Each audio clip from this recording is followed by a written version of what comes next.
I was going to go back to use the remaining time to talk more about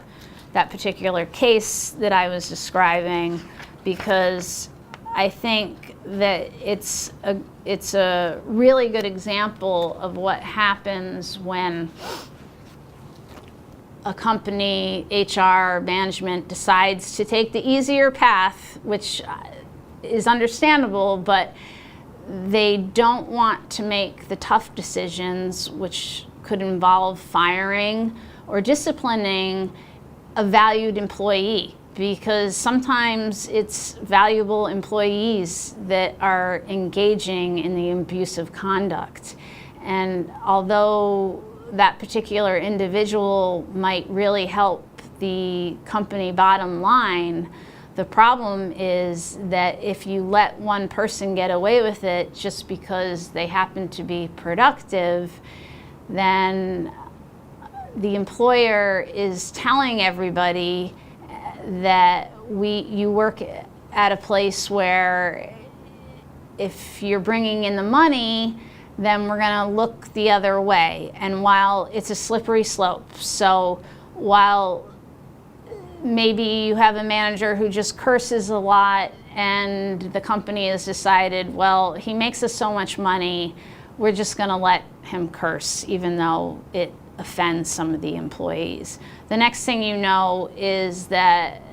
that particular person is not just cursing, but they're throwing in slurs and disparaging comments about people's religion. And so now the HR department is faced with, well, what do we do now? Because he's still really productive, and the senior executives, or maybe you're working at a place with a board, loves this particular supervisor, and if I, HR, step in and discipline this person, then I'm going to get in trouble. Maybe my job's on the line. And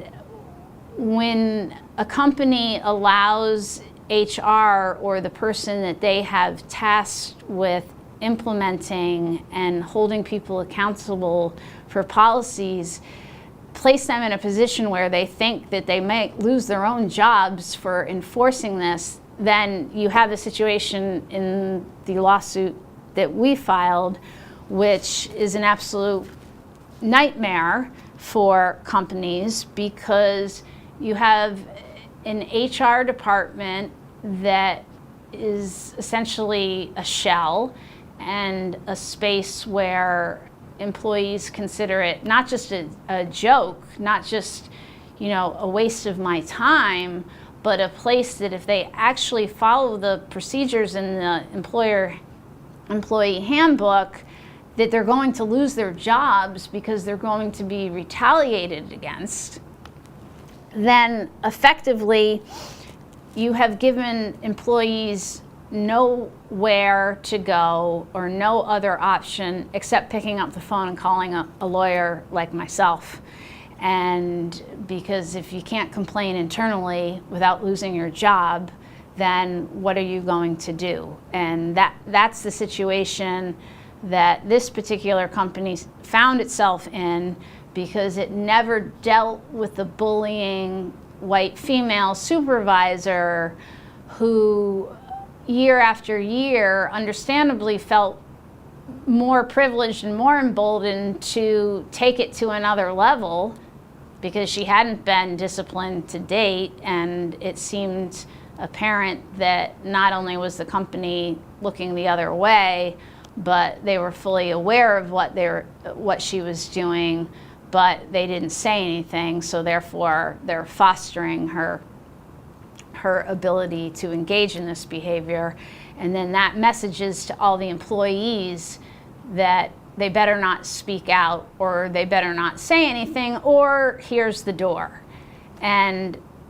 that's not okay in 2017, especially if there's any sense that a protected class is part of the bullying, which 9 times out of 10 it is. And so then the employer, instead of making the tough decision years ago and getting this person out of the workplace is faced with the compounding of years of allowing this behavior to go on and having, instead of just 1 or 2 employees complaining about this particular supervisor, now they have 15 employees all complaining about this particular supervisor.